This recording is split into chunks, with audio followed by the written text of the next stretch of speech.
That's what I'm talking about, son. Get you some of that daggone pie. Woo-hoo! Looky there. There's your bug-eyed big one right there. Getting started. We're getting started. Here's what I'm talking about. Gosh dang gorilla. Let's go, baby. Straight meat. God, look at that biggin.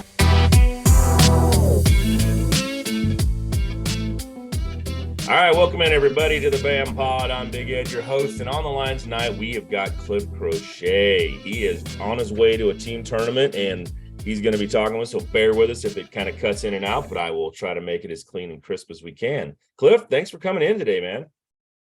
Thanks for having me. How you doing this morning? Oh, I'm doing great. You know, it's early my time, but it's you know, you're a couple hours away, so you're now. What tournament are you headed to right now? Headed to the Major League Fishing General Tire Team Series. Headed to College Station, Texas. College Station, Texas. So now you told me you had this one in the bag, right? You were winning this one outright. Well, I'd like to. That's the plan. But the cool thing about this tournament is that this isn't a Major League Fishing Cup style event. Oh wow! So all I know is that I'm going to College Station, to a hotel, and then we get in the trucks in the morning and go to the lake. So you have no idea where you're actually going to be fishing. Which is pretty. Man, I love tour fishing, with scouting and pre-fishing and this and that. Right. But just pulling up and fishing is that's cool too. That's yeah. fun. Well, and that's one of the big topics that we that I wanted to talk to you about. There's some in this world, this bass fishing world, and you being a pro angler, you're dealing with adversity all the time. I mean, whether it's weather or travel or you name it, it's out there on the water, it's whatever. And now the organization's throwing you a little bit of a cross up, and the whole format is basically changing on the Bass Pro Tour. Tell us a little bit about, how you feel about that and what it looks like, for your future with the organization, and, how do you think it's going to turn out? Well, we headed to 5-fish format, which for me personally is better. I think I'm more comfortable fishing that format. Ultimately, that's what the league told us we were doing. That's what the rules are. So that's where we at. Mm-hmm. When it was every fish matters, or when every fish counts, I fish that format too, But for me, I no doubt I'll be more comfortable fishing 5-fish. I do like the catch. I do the catch weigh release, but I miss weigh-ins, But I think this is kind of best of both worlds. Right. Catching 5 and releasing them on the water. The one thing that's different about this 5-fish format than ever before is we still have the score tracker. Okay. And so we've always had a score tracker, but I think it'll be different. You got to relearn the score tracker now, because whenever you fish a traditional 5-fish tournament, you got till 3 o'clock to catch your 5th fish. Mm-hmm. And if you're struggling to catch that limit, or you need one more fish or one more good bite, like you're not winning a tournament at that time. But now, if you fish till 10 o'clock and you only got one fish, in a traditional format where you don't know what's going on, you're behind, but you just keep grinding and you do your deal. Right. But now with a 5-fish format with a score tracker, if you're waiting on a good afternoon bite, it may be hard to stay calm and wait for that bite, knowing that somebody caught 20 pounds in the first, couple hours. So, right. And a good example of this is in Jason Christie, when in the Bassmaster Classic, he was doing his deal, and then the guy on the bank told him, he said, Edwin got 29 pounds, and Jason changed up and to try to catch those 29 pounds. Edwin ended up winning the Classic, but you can definitely see that the guy on the bank told him what Edwin had. It changed his mindset. You know what I mean? Right. And then a couple years later when Jordan wins the Classic at Lake Hartwell, Jason only needed to catch like another keep of fish, but he continued chasing those big fish to because that's what he thought he needed to win. So, I mean, a score tracker with every fish counts is one thing, but I think it's gonna, because we're going to 5 fish, it's not like the score tracker goes away. So I think it'll be a very traditional setting, but with a new twist. So I'm looking forward to it.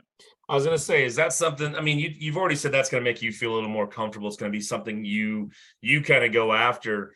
Do you feel like, I mean, I guess I don't want to say this negatively, but do you feel like this is gonna take some of the people who have really excelled because of the fact that they could go out and just go, you know what, I'm just gonna go catch a bunch of, 13, 14 inch, for whatever, the legal size was or the legal weight was, and just say, hey, I'm just going to do that. Now, all of a sudden, that really doesn't matter anymore. And, how is that going to affect anglers who have, I don't want to say built their career off of that, but have really made a big name for themselves because they're willing to go out and just go, I'm just going to catch 200 fish today. I know I don't have big fish, but I'm going to go catch this. Well, I don't think anything changes for those guys. Mm-hmm. Because you're talking about some super talented people, right? Super talented, hardworking people.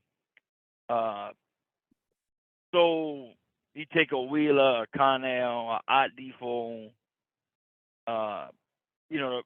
even Lucas, and these dudes are super talented and hardworking. So when we were playing Every Fish Counts, they did what they thought was best to do well in that format. You know what I mean?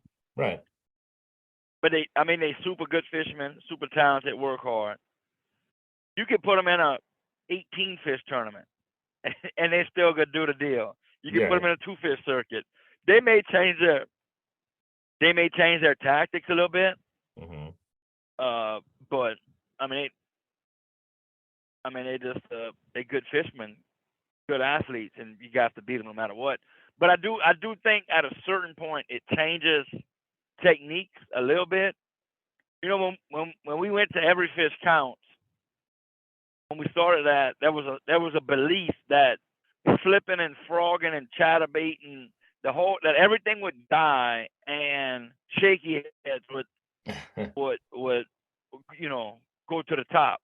Right. And I think we've seen that wasn't 100% true at all.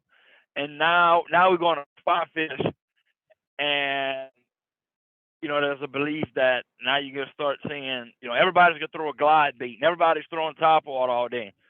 And to a certain point, you tactics did change a little bit, but I think it'll be the same old stuff, chatterbait, spinnerbait, square bills. That's all going to stay the same.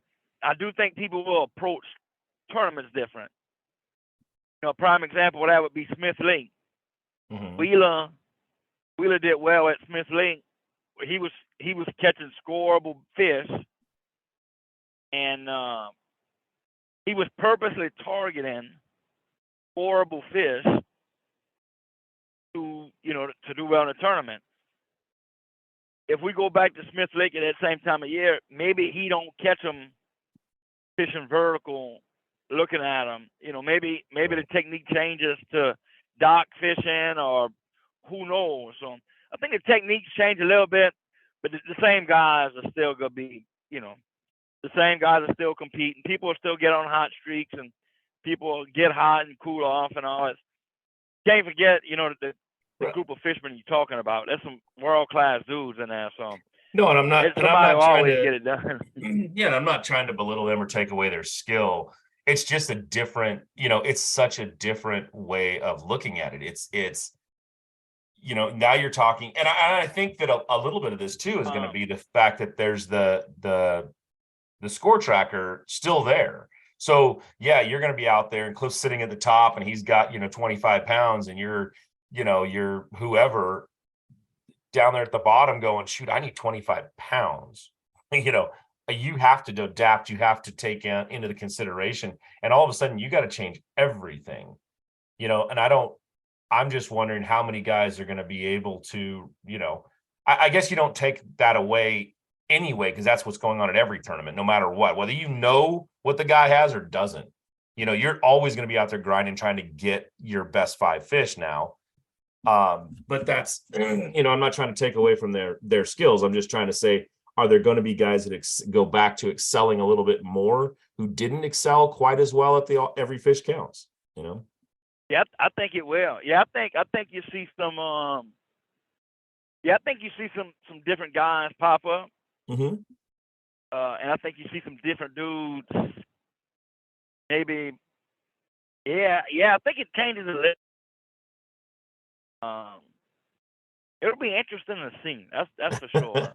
I think so. I think it's going to be, well, you know, and it's. I don't know why they did it. I don't know if you know why they did it. I mean, you're probably in on this a lot more than everybody else. You know, a lot of the other, some of the fans and everything out here, as to why they decided that, you know what, it's time that we go back to the more traditional style. Do you have any insight on why they decided to do that?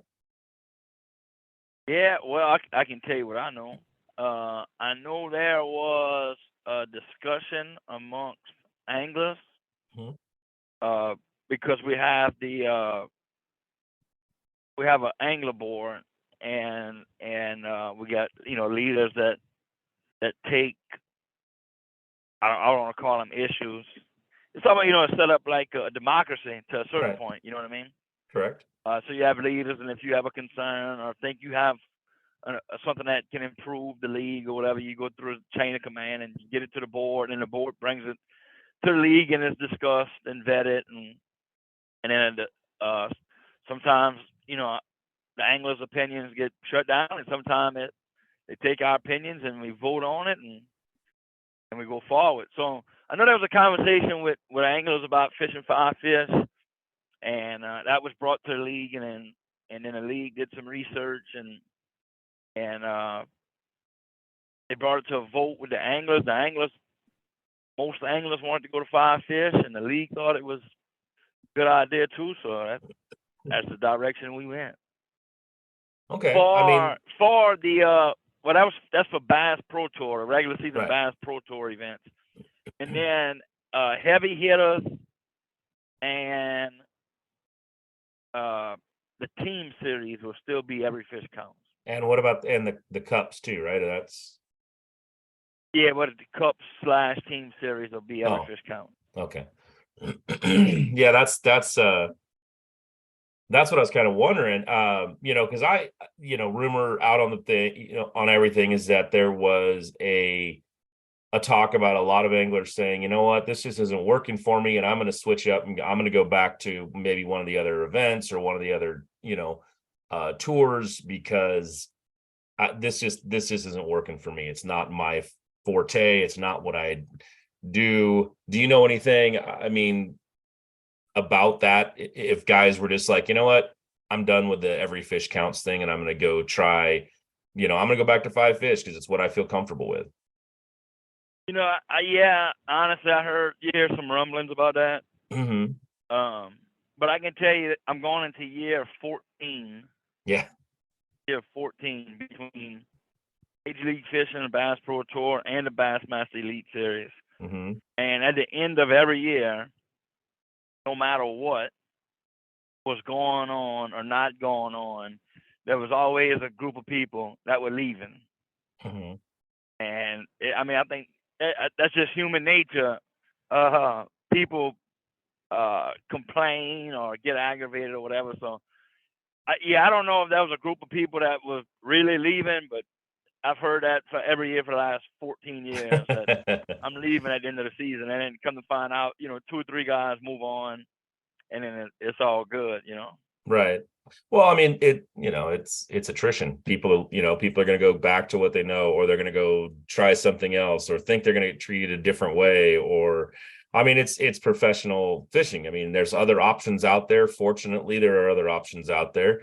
I think it was a big blow up, a big turn up when we saw, you know, MLF come around and, you know, Bassmaster. But what it does, and what it will do always, is allow for new young talent to come in, you know, as well. I mean, you know, given their opportunity to make a name for themselves. I mean, you turn on some of these tours now and you don't even, guys' names are up there, and it's like, who? But I think it's good. You've been seeing it for 14 years. There are always going to be people that change things up. So, it's not a bad thing necessarily to pick it up, blow it up a little bit, and then restart.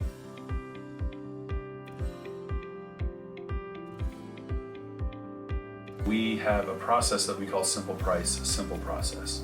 And what that means is we take our lowest and best price and we post it on every single car.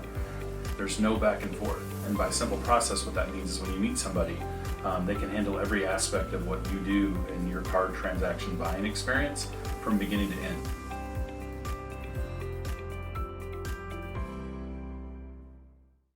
Another good thing that where we at is with different leagues and people leaving and doing what's best for them, whatever. I think it creates competitions between the leagues, right? Which is good, because that in turn I think makes it better for the anglers. So it's almost like a standard. Right. Well, it raises the standards, right? I mean, everybody, Right. you see a little bit in every tour now, you see a little bit of what MLF does. You see a little bit of what Bassmaster does. You see a little bit of what the professional bass tour does. You see, there's all these little subtleties, little ways that, this organization does it. This organization does it this way, that blah, blah, blah, all across the country, all the different tours that are out there. Everybody's always taking ideas from somebody else and trying to modify them and make them how they feel is a better way. And I think that's kind of what you're saying. And the person that, or the people that benefit the most are the anglers. Yeah. No matter where you work at or what you do for a living, you always want a better workplace. Of course. And that happens competition. If McDonald's is paying $18 an hour, Burger King will pay $20 to get you over there. You know what I mean? So right. But it's it's just a constant evolution of trying to get things better for fishermen, man. That's what you want. You want everybody to win. You want everybody to have a good place to be. Right. And that's one of the things I was going to ask you is, the contrast between the two, Bassmaster and MLF has, everybody's always talked about it. And since it's come to fruition, that the tour that these guys wanted to see in the MLF, and you've seen some big name guys, jump and go back or come over or however it is. What makes you get up every day and go, you know what, this is where I want to be? What's your big driving force to stay with the Bass Pro Tour? Is it, Well, I'll tell you this. I've enjoyed every day of my career, whether it's been at Bass or Major League Fishing. Some kind of way I figured out how to fish for a living. Mm-hmm. So life is good. You know what I mean? Right. But what excites me, to go back to work every year at Major League Fishing, that's where I chose to go a couple of years ago.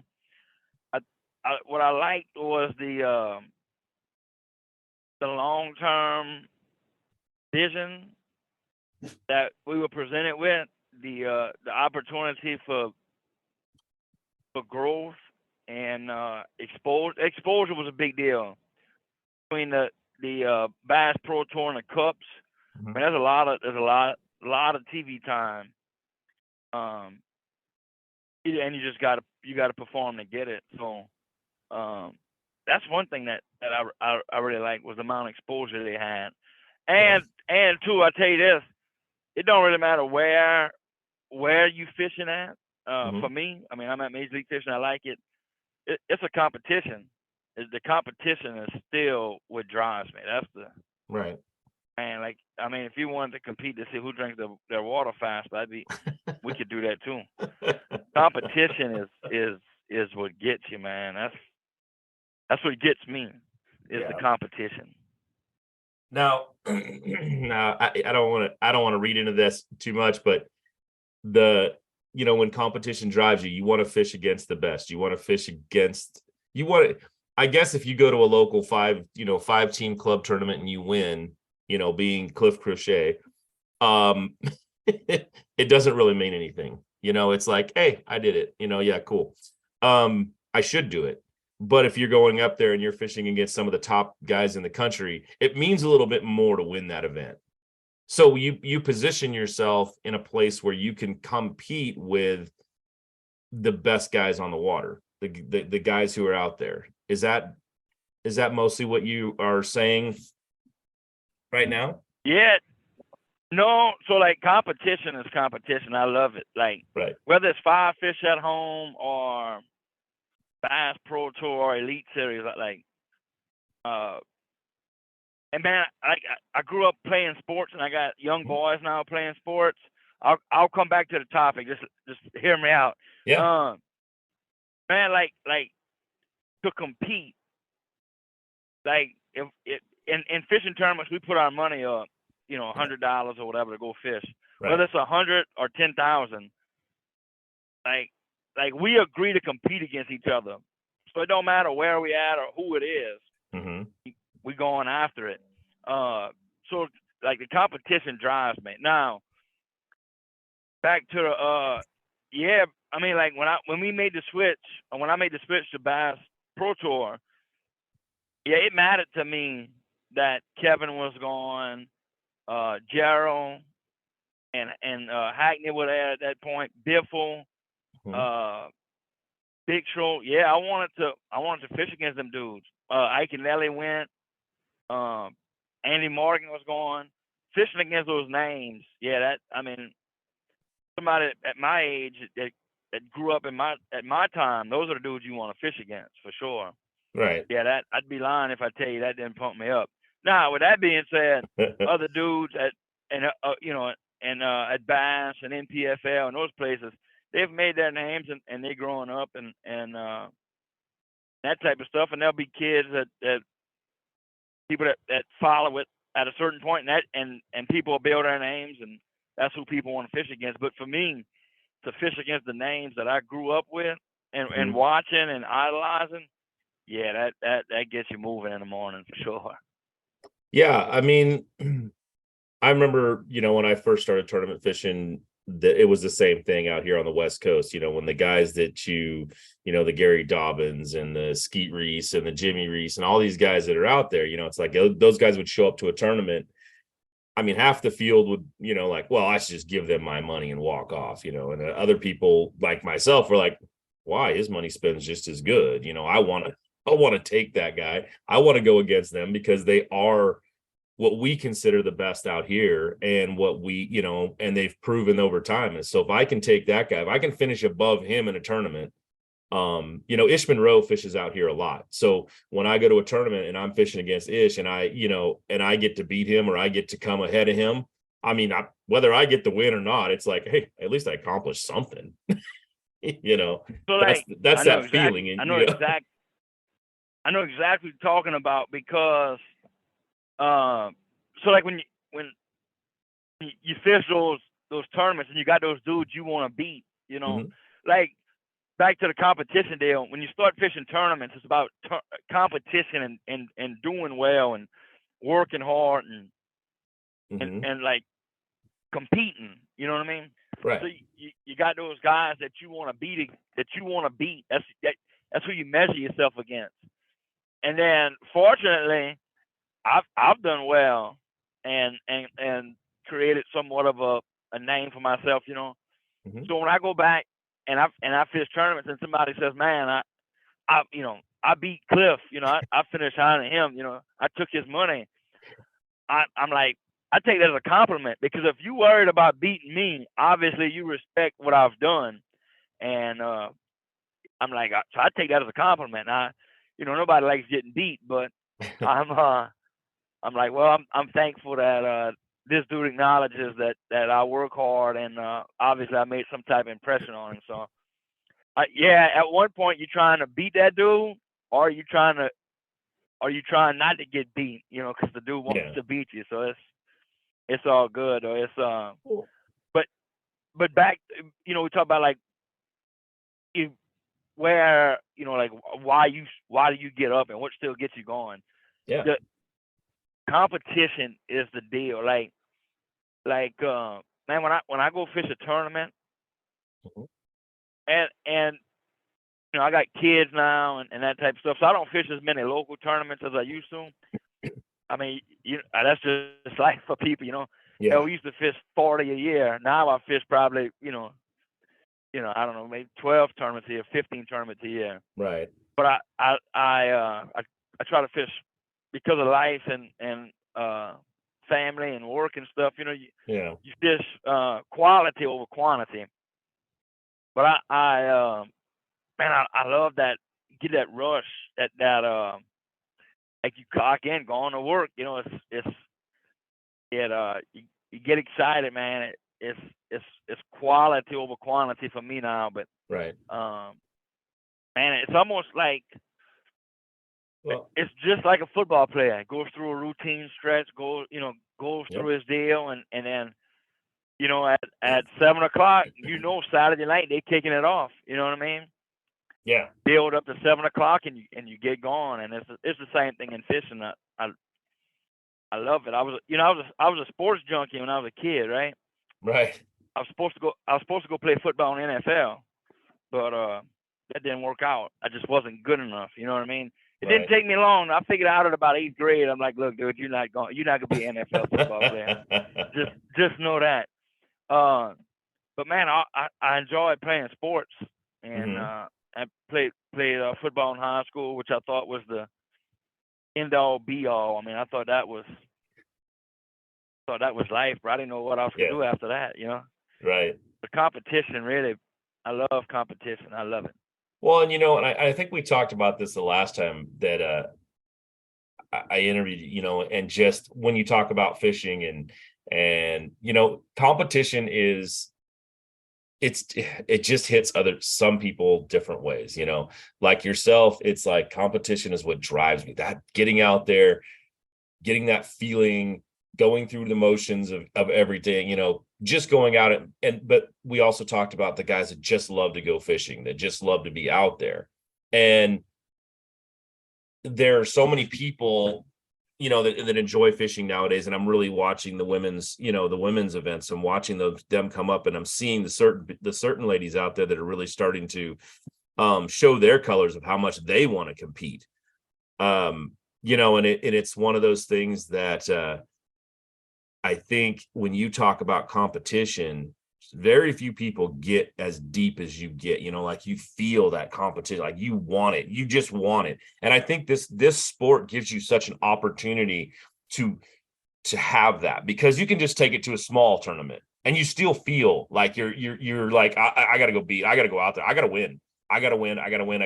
It's there, that competition, that beating that one guy. Cliff showed up at my local tournament. All of a sudden I'm pumped. I'm like, no, here's the day I'm going to go out and get this guy whooped. And I can really respect what you're saying on that whole topic. That is one cool thing about our sport. Everybody gets to be Everybody gets to be Michael Jordan. It's Right. a one-man team. You are the MVP. You get to be that dude in our sport. Right. Everybody else may not view you as Michael Jordan, but in your mind, you get to be the starting quarterback. You are the point guard. That's awesome. Right. Yeah, and like we had talked about before. Yeah, I mean, that's how I feel about tournament fishing. Yeah. And the people that just love to go fish on Saturday morning are just as much fishermen as the hardcore tournament dude. The fishing world is about fishing. Yeah. Like, well, that makes sense. Yeah, no doubt, Cliff. But like, nobody is more of a fisherman than the other person. Like, Nope. it's all one big happy family. I would tell you this too, because high school fishing is a big deal now, Right. and growing, and so is college fishing. And I love to compete, bro. And I'm not against talking a little smack, talking a little shit, whatever. We'll have some fun. You know what I'm saying? But when Right. it's all said and done, whether you're playing football or baseball or fishing, when it's all said and done, you get beat. You shake the dude's hand, you say congratulations, and respect the guy for beating you and Right. move on to the next tournament. And I think that's something in our sport that is so overlooked, is that, you know, I think one of the biggest things you really need to learn when you first get into this sport is a gracious way to lose, because honestly, there's one winner. Everybody else is just, you know, picking up their check and going home and going, dang it, I wish I had that, you know, that next level, that win. I wish I had that. You know, and I think you really need to learn how to lose in this thing very graciously, you know, like you just talked about. Tip your hat, shake the guy's hand, or whoever beat you, and say, I'll get you next time, bud. We'll see you on the next one, you know. Bass U, folks. Information is pouring over. If you want to learn more about every lake, how to fish shallow, deep, in between, skipping docks and rocks and cranking, slow wiggling, chatter, smattering, you get it at Bass U. We got the best of the best. If somebody's ever caught a bass on something and perfected the technique, we got you covered. Get on Bass U TV, check it out, sign up, be a member, be part of it, folks. Keep learning. I'm Gerald Swindle. Subscribe to Bass U. yeah, that's one thing that we had in fishing, and you know, I hope we keep it as long as possible. But like a honor system, like a respect system. You know what I mean? Right. You know, guy, like say, a guy went and shake your hand and move on. But here's something else you got to remember too, and I've seen this before, and I do have to take a minute to give a shout out to some dudes that brought me into tournament fishing and taught me how to fish. Mm-hmm. Like those dudes taught me, or they tried very hard, you know, to teach me about respect and conservation and that type of stuff. Right. You know, when I was a teenager, man, I get my ass chewed sometimes, you know, for you know, maybe being too cocky or saying something smart aleck to an older fisherman or something. You know, I was just a mistakes teenagers make. You know what I mean? Right. But they did a good job of teaching me that there's respect in this game. You know. And you got to remember, like, man, if you fish BSLs or Federation or whatever local team circuit that you fish, hey, you fishing against the same 50, 60 guys or 100 guys. You know what I mean? Right. And where I'm at, it was almost like a big circle of friends. And you don't want to be that dude that everybody hates, you know, because every group has that guy. But it's just cool to grow up in tournament fishermen. Grow up in tournament fishing with a big group of friends. It's almost like a big mob from Mm-hmm. You know, for me, like I said, with South Louisiana, it was a big mob, and we've been fortunate enough to have some people go on and do it professionally, Mm-hmm. make the classic through the Federation, that kind of stuff, and just a whole lot of high fives and people happy for other people, respecting what other people have done. And it's just it's a cool deal to see that respect in fishing. You know what I mean? Well, yeah, I do. And you know, you and I are both at Red Crest this year, working and doing our stuff, and you know, I thought it was it was probably a really proud moment in my life to watch the weigh-in of the Red Crest live with those guys, and you know, Bobby's doing his thing out there, and you know, there are guys that I'm rooting for too, because they're West Coast guys I know and everything else. But when he wins, even the guy who came in second, which some people might know him, you know, was out there going, I'm just so happy for him. He deserved this win. You know, he deserved to get that. And that's not something you get a lot. You know, you don't win a Super Bowl and hear, you know, if Tom Brady loses, you don't hear him over there going, yeah, well, they really deserved it more than we did. You know, I think that's something that's really, like you're talking about, it's something really prideful in our sport that you can come out and have people root for you like that. Hey, let's be real too, though. Sometimes the guy in second place, like, oh, he deserves it. I'm like, nah, dude, tell the truth. Tell the truth. He didn't deserve it. Like, just be real. Right. You can be respectful and say, man, you know, good job, you beat me. Sometimes we throw a little bit of all shucks in there, a little bit sometimes. Yeah, but, of course. Nobody likes to lose. It is cool to see. Like, congratulations, good job, and Right. I'll get you next time. Yeah.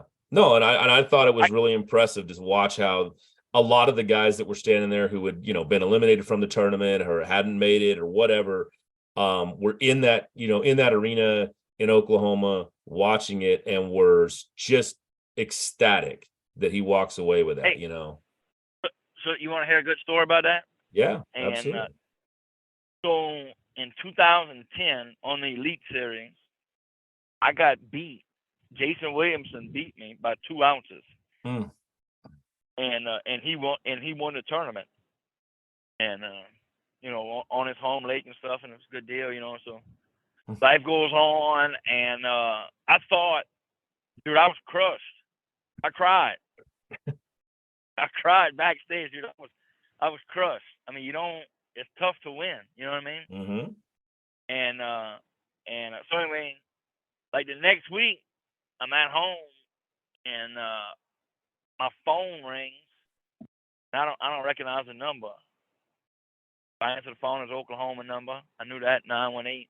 Yeah. So I answered the phone, and it was Edwin. Edwin called me, and just to check on me. He's like, man, I was a tough one, you know what I mean? I'm just calling to make sure you're all good. That's a good tournament or whatever. And it was just cool to see that a superstar would call and check on somebody, Yeah. So that was pretty cool.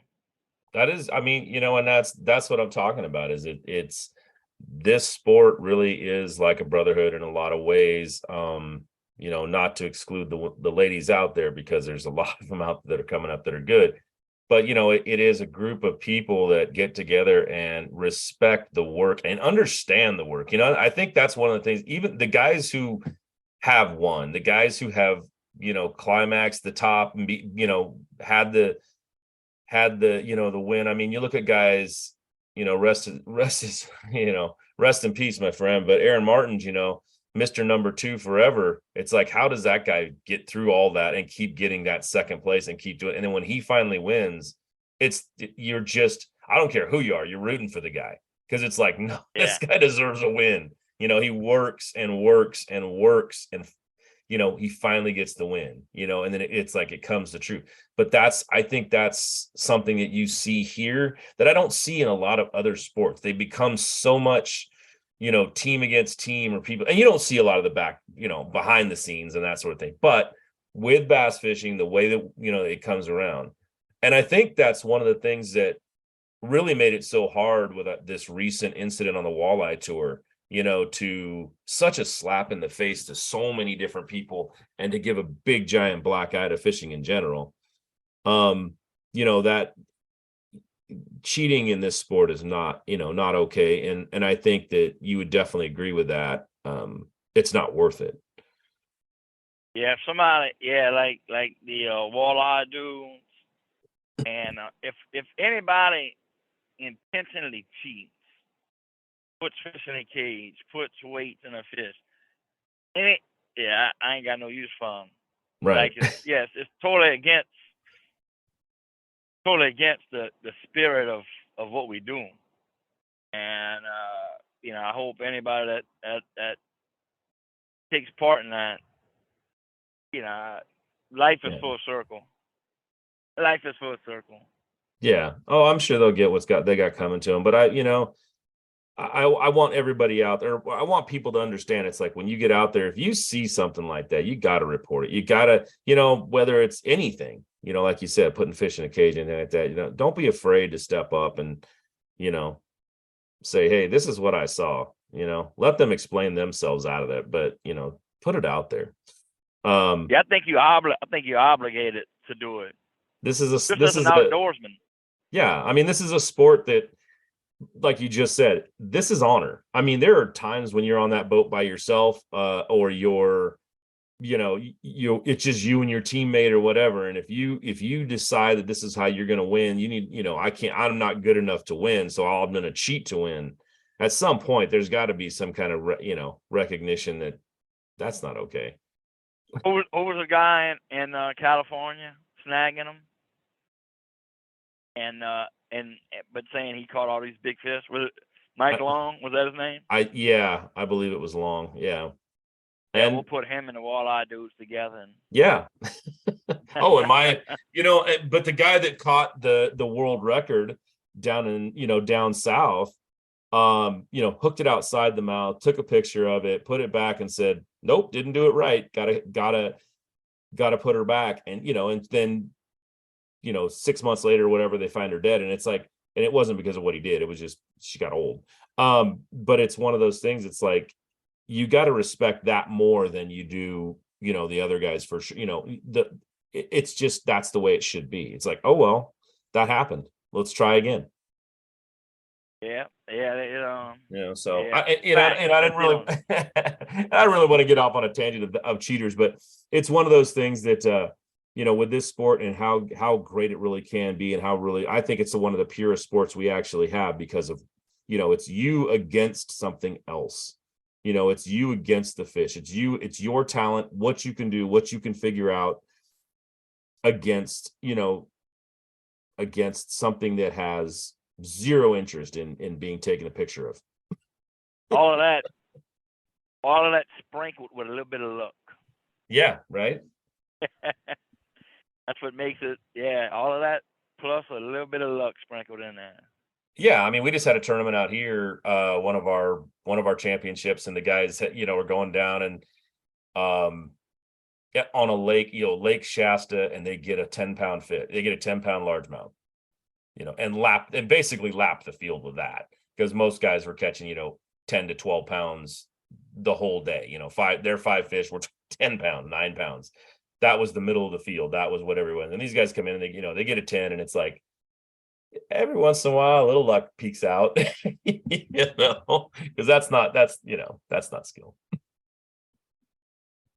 Yeah, that's the kind you want to catch on tournament day for sure. Right. So, with this coming up, let's get back a little more to fishing on, because we've got a little bit of time here left before we're going to cut off. But, your upcoming event right now that you're going to up there, what's the seasonal stuff that you think should be going on? Right now, we should be able to catch them November. You're looking at 50s and the low 70s. Should be typical fall. And I hate talking typical fall, shad, back of the creeks, the whole same ordeal. But that should be going on. But man, that water temperature should be at a spot, in the 70s when the fish are biting. So anything goes. That's the good thing, anything goes. Me personally, we going to this tournament. They just put you on a lake and you just go. Right. So I'll be spinnerbaiting, square billing, flipping, frogging. I'm riding in the truck right now, and I got 40 rods in the front seat of my truck, and I'm trying to figure out why. I'll throw 2 all day, just keep it simple. Well, you don't want to miss anything. You don't want to miss anything, right? Yeah, but I throw the same 3 rods. You ain't got no time. You get a 30-minute run around, right. Just to look at what you're doing. And we weird, bro. Like let's just say you go flipping and frogging and you don't catch them. You're like, man, I need to start using my electronics. I need to get out there and look and drag around and stuff. Then you go do that, next tournament or next day, and you don't catch them. And you're like, man, you just got to stick to the basics. So it's funny. I laugh at myself. When it's all said and done, because you always know the answer after. Talking about, talk about football competition. LSU, Alabama last weekend. LSU, the big win. Go Tigers. LSU goes for 2, gets the win, and you're like, oh, that was a great call. Yeah, it was a great call because it worked. You always, I'd have went for it. Right. Well, I guess so. You'd have went for it. You know what happened. Yeah, basic fall stuff, man. That's what I'm expecting. Spinnerbaiting. Not just any spinnerbait. Cliff Crochet spinnerbait. Got to throw that in there. Cliff Crochet. Crush the lure spinnerbait. You know what I mean? Okay. I don't have any of those in my box. I guess I gotta go buy some of those. Yeah, go get you some. I'll have to get me some of those ones. It's just funny to say, that you say that, and I think you called that, by the way, that win, by the way. And but you head out, you know, you've got these fall patterns. Almost everything I heard, except for flipping maybe, but even flipping is, you know, all reaction bait. So when you get to these tournaments, it's like you're covering water and hoping that you get, you know, the good bites that you need. At what point do you, you know, it's like you get down there and it's like, wait, 64-degree water, what happened? You know, what point do you just start, you know, slowing down and finessing a little bit more? Because you don't have much time in these events. I mean, it's not a huge, and Yeah, it's like you're getting 7 buried hours. by other guys really quick. Bass Angler Magazine is your guide to better bass fishing. Bass Angler is dedicated to helping you catch more and bigger bass no matter what time of year or where you live. This is not your ordinary fishing magazine. Every issue is jam-packed with 30-plus articles from the world's best bass anglers. Bass Angler Magazine is available at bassanglermag.com, Tackle Warehouse, Bass Pro Shops, Cabela's, Gander Mountain, Walmart, and better tackle shops everywhere. Bass Angler also makes a great gift for any angler. Get Bass Angler today and start catching more bass tomorrow. Visit bassanglermag.com or your favorite tackle shop. This is not your ordinary fishing magazine. bassanglermag.com. Man, you know, I'm just looking for an area. Mm-hmm. So I'm looking for reaction bites. And if I can get enough reaction bites in that area, Mm-hmm. then I'll slow down and finesse. Yeah, maybe not finesse, but Pick it apart. Maybe pick it apart a little more. pick it apart. Once I have enough confidence in an area, Mm-hmm. and I like, you know, a lot of times I use the phrase within eyesight. You know, if I can get, you know, enough bites within eyesight that makes me believe that I'm around fish, Mm-hmm. then I'll slow it down and start picking stuff apart. That's the biggest deal, man. You got to believe you're around them, you know, Right.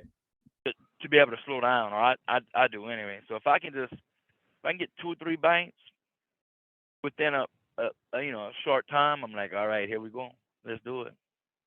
Now, you know, that's a great thing to look at. So with this is the one where you basically get 3 periods, right? That you're fishing. Right. Okay, so are you basically using like your first period as a just a pre-fish thing? It's like, hey, this is the best pre-fish I got, is go out there, find what I can find. This is the area I think they should be in. And the other, you know, I know they don't really have tracking to where you can see where the other guys are fishing, but when you get on your first period and, you know, somebody just sits over there, they jump on a spot and they're just lighting them up. Is it, you know, I've always wondered, is it something that guys run around and look and see where they're fishing or what they're fishing in that first period to see if they, you know, okay, second period, you're not going to go fish right on them. I mean, maybe some guys might, but, you know, you're going to find water that maybe, you know, it's like, you know what, I remember a spot over here when I did my 30-minute run through that, you know, looked a lot like that. Maybe I can put that together. How far does this go as far as what you're looking for when you're out there? First period, just like, hey, I got to find something. So you got a 30-minute ride around. You get to look for what you want, or what, you know, you got it in your mind. You're like, man, here's a seasonal pattern, you know, fall, Cheyenne back to creek, that whole Mm-hmm. that whole deal. But then, like, if I see reeds or certain docks set up a certain way, or isolated wood, I'm still looking for something that fits the seasonal pattern, but that fits me too. Something I'm very confident in. You know what I'm saying? Right. If they got floating docks over 40 foot of water, that don't interest me. I need to find something that fits me Mm-hmm. and fits the seasonal pattern. You know what I mean? Right. But here's what's funny about tournament fishing and that ride around period, and you know, well, like, man, how do those guys find them so quick? So I've learned this about tournament fishing, and I don't always do a good job of it, but look back over where you go. Most of the time, when you start scouting for a tournament, and you got a day or two or whatever, when you start scouting for a tournament, most of the fish you find are within that first 8 hours on the water or 10 hours on the water if you got a couple days. Mhm. Like if you got a multiple day practice, most of the stuff that you find for your tournaments, think about this. Just think in your mind. Most of the fish you find are early in practice because you have no history. You just fishing off of what makes sense, what's working. You know what I mean? Like your gut. You're working off your gut. Right. Where I get in trouble and where fishermen get in trouble is you start that pro talk. Wind's blowing from the east, so you fish the west side, the creek on the backside with the water temperature, and you start putting all these things in this equation. Next thing you know, the equation is 2 pages long. Right. Where when you first started practice, you just went off your gut and it worked. So that's what I try doing that ride around. Not think too much, but use common sense in my gut. Now on to what with the score tracker, you hear what people are doing, and I'd be lying if I said you try not to put the pieces together. Right. Like, man, Rojas is catching them. You're like, man, he's frogging. Yeah. Like Van Dam's catching them. You're like, he's winding something. And it's funny because a lot of you go back and you look and you're like, that was not even close to.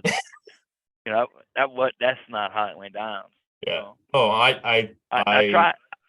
I believe I've watched some of the shows. I've seen you. I've seen a couple other guys that talk that say that on the air. They're like, oh man, he's Rojas is lighting him up, or Van Dam's lighting him up, or Iconelli's lighting him up. So I know what they're doing. They're doing this, and then you're watching them going, nope. Totally wrong. I mean, I think the only guy you can do that to is Talk. I think he's he's catching him on a crankbait or a spinnerbait period. It's like he's probably the only one that I think people are like, oh, the spinnerbait must be on, and it's actually that's what's going on. So I would say one cool thing about watching the Major League fishing and being on the water on the score track and then going back and watch it is it's a funny deal too, because like we'll be fishing, me and you, and you're like, man, they on a green pumpkin beaver. Right. I cannot get bit on black and blue. Or they on a flipping bait. I can't get bit on a chatterbait. Right. Well, you go back and you watch it, and 6 people made the cut throwing a chatterbait. Right. Or flipping a black and blue jig creature bait. Yeah, man, we are so stupid. We are so. I mean, we stupid. You know what I'm saying? I'll give you another prime example of that. I love to throw a black frog. Mm-hmm. I mean, I would throw. You put a gun in my head and you say, Cliff, go catch a 3-pound in an hour, or I'm gonna shoot you. I'm throwing a white frog. You know what I'm saying? Right. If you called Ish right now, he would argue with me, tell me white is better. Right. And I can tell you, I mean, we've both caught a lot of fish on frogs, and I'm a black dude. He's a white dude. I mean, you don't know what. Does it really matter, or is it in your mind? You know what I mean? I think it's in our mind a whole lot more than we like to admit. I think it does go back to what you said a little earlier, in the fact that confidence and being you has to be a part of your fishing day. You can't go out there and say, I'm going to go in 60 feet of water and I'm going to throw a drop shot because, that's what it should be doing. It's like, that's great. Somebody's going to catch it doing that, but it ain't going to be me. I've done that a lot in my life. It's like, I'll go to somewhere and it's like, oh, well, there's a great bite at, 80 feet. Good for them. Cause I ain't fishing it. You got to have that confidence. We talked earlier about what, why do you, man, what gets you going to go fishing? So, man, when I get, it's funny because, like, if I have a good tournament, I'm like, oh, yeah, that's cool. That was a grind. Whew, Yep. You finish the week, you're like, I can't wait to just chill out, man. Hell, I finished dead last, I'm more excited to go back when I finished dead last than when I did well, because you just know, like, I know what I did wrong. I need to go do this. I need to go do this. Like that equation, to solve that equation is the drug. That's the addiction, I guess, you know. That is. Man, I want to figure it out. I can totally just agree with you. Go out and you're just like, it took me, you know, I think it was Gerald Swindell, Clear Lake. He's out there and he's, you know, famous for his 10,000 casts, and I finally get one, you know. And it's one of those things where that right there has been so many people's day, you know, on the water. It's like guys are coming in with, you know, 15, 18, 20 pounds, and you're sitting out there going, I got 2 pounds. What did I do? I'm missing something, and I want to get back out there the next day, the next hour.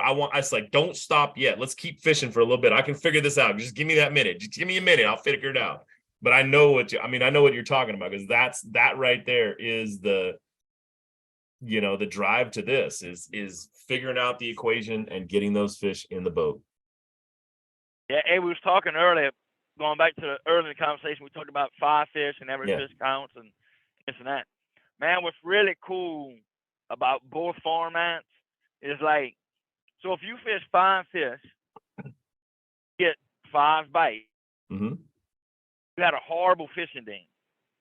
You had a great tournament day. Right. Or if you go and you catch 30 fish, but your best 5 only weigh 8 pounds. You had a great fishing day, but a horrible tournament day. Mm-hmm. It's weird, like, what marks success on the water for that one dude.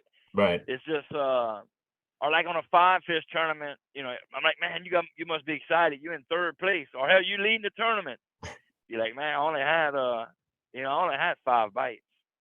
Like, yeah, but you're still leading the tournament. But I only had 5 bites. Right. Every fish counts. Your best 5 weighed 7 pounds, you know, or whatever, you know, 9 pounds. You're like, man, but I had, you know, I caught 30, but I didn't catch no big ones. Right. It never satisfied, never enough. It's never enough, and the mark of success changes. That's what it's just fishing. It's cool. It's awesome. I love it. Yeah, and I really believe that that's what, you know, that's the comparison people make with, you know, this, with our sport to golf, is it's like, you can never beat golf. You know, you can never beat bass fishing. There's always a bigger fish. There's always one less stroke you could have taken. There's always, you know, something is there. You know, perfection is unattainable. It just is. So you have to set your limit to what you feel is, you know, your personal perfection. If you go to a lake and it's like, this lake puts out, you know, 15-pound bags, that's like a stellar day is 15 pounds. And you go out and put out 14 pounds, you want to go get that other pound. You're still going back to get that other pound. Yeah. You know, that's the deal. It's like, yeah, I won this tournament with 45 pounds, or, you know, with 40 pounds, 43 pounds. I missed 2 pounds somewhere. Dang it. I got to get back out there and figure out what I did wrong. You know, that's the. Hey, can I make you jealous here for a minute? Absolutely. So I'm on I-10. Mm-hmm. On I-10 west of Baton Rouge. And I-10 crosses the Chafla Basin. Okay. And it is pretty. Cypress trees, few willow trees, stumps. Got about, you know, I don't know, maybe 8 inches of visibility. Right where you can barely see that spinnerbait under the water. It's perfect. I have never fished cypress trees or any of that. When I watch you guys fishing on one of the, I can't remember where it was, but there was just like all these cypress knees and all this stuff. I'm so confused. Like, how in the heck does that, which one do you pick? Which one do you throw at? Which one, you know, I think it's intense and I want to do it so bad, but I just look at that and go, yeah, there is, yeah, there's something to that. It's just like flipping a reed. Mm-hmm. Okay, you see that corner, you see that pocket, you see that eddying, where off of that current. You just same thing as a mat. It's not just a mat. You see soft spots and points and pockets and mixing grass and stuff. So it's all how different it's just how cover talks to you. It's kind of like a floating dock. How does a floating dock look different from the other one? It just got that. They got that shade line. It just has those things that character. Yeah, it's got that something a little extra, either that or somebody threw their Christmas tree over there. Yeah. And that's being from being from California out here. I got clear water, and 100, 200, 300 feet of water. So it's a little different, it's a lot like, it's fishing the Delta, that sort of thing. Yeah. That clear water, you're like happy with 8 inches of clarity. I'm not happy till I got 25. Yeah. Worlds away. Right. So, but if you want an interesting, you put up on go to Google. Yeah. You'll see them talking about. It's pretty cool. Well, we got to. I'm glad I'm westbound too, because eastbound is backed up. They got a wreck. Oh, and I know y'all based out of California, so I am on a hands-free headset. Nice. To let you know. Come on, you're inspired. You're an ex-policeman. You got to do it right. So real quick, the inspiration from the headset started with Marty Stone way back when, who was picked up by, and then James Niggemeyer I saw with the headset, and then I bought a headset. I've been rocking the headset for a while. I love it. He's compared to all the little gadgets, little hands-free things and the ear pods and you're just sticking with the headset. Oh yeah, I'm a big truck driver. Parrot. I got the Blue Parrot 450. Nice. Matt Lee. To get Matt Lee on the show. Matt Lee is also Matt's jealous. He don't have a headset, but he wants one. I'm gonna get Matt Lee on here, and I'm gonna make him cry with it then. Ask him. He knows about it.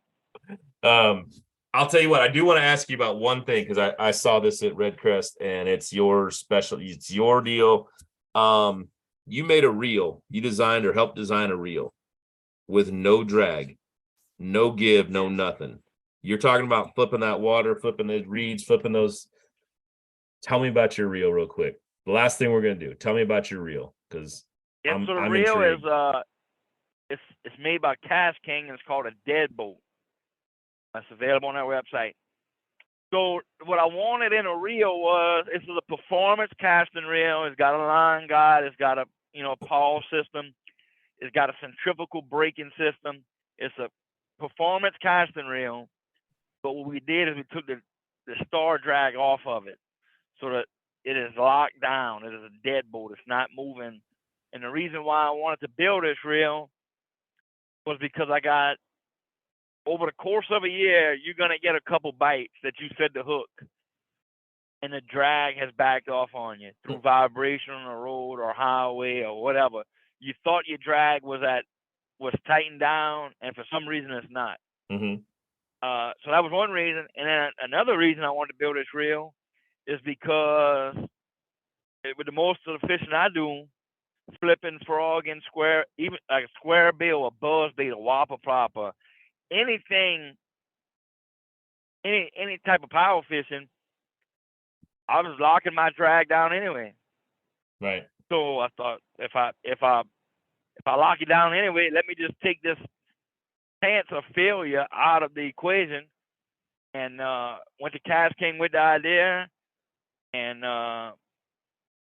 they looked at me like I was silly there for a minute. and then they said, you know what, let's give it a shot. So they built it, and we tested it, and here we go. A performance casting reel with no drag. I think it's great. Now, of course, it was my project, so I'm gonna think it's great. But from a tactical standpoint of a flipper and frogger and buzz baiter, and a power fisherman. I don't know why anybody. I think there's a lot of pros to having this reel. The Right. dead boat. There's a lot of pros to having it. Well, I looked at it at Red Crest and I fell in love instantly. I was like, this is my thing. Cause I use a rubber mallet to put my drag down. So I don't. Or a pair of blue handled channel locks. You ever use channel locks? Oh yeah. It's like, I do not want, I thought it was genius. I will give you that much. I thought it was genius to finally have somebody to come up with a reel that's like, I don't need a drag. I don't want to drag. If I need to let that fish run, I will thumb him down. I will click the button and let him and thumb him down, and that's how I'll let it go. But most of the time on those reels, it's going to be something that, like you said, you're throwing 65, 80-pound braid. You're throwing, this, that. I don't need to thumb this. He ain't breaking my line.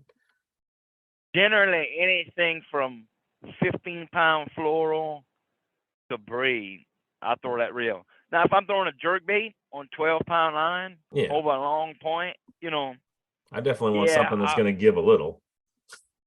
Yeah, but even think about this. Even at that point, how many times have you had a fish legitimately pull drag?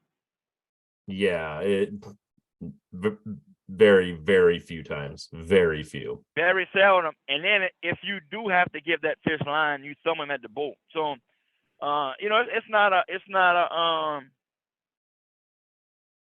one size fits all for fishing reels, but if you beat your drag down with a rubber mallet, you might want to check out the dead boat from Cascade. All right, Cliff. Hey man, I'll let you get back to driving. I thank you for taking all the time you did, man. I really appreciate it. I love to hear your opinions, your side of things. I think you're one of those true, honest guys out there. And good luck this year on the Bass Pro Tour. I hope you do great. And good luck at your tournament today. Thanks for coming on. Thanks for having me. All right, man. Well, we're going to hang up and let him get back to his fishing days, and we will talk to you. Thanks for tuning in. Next time on the show, we're going to be talking to a couple guys about forward-facing sonar. So tune back in later, and thanks again. Have a good night.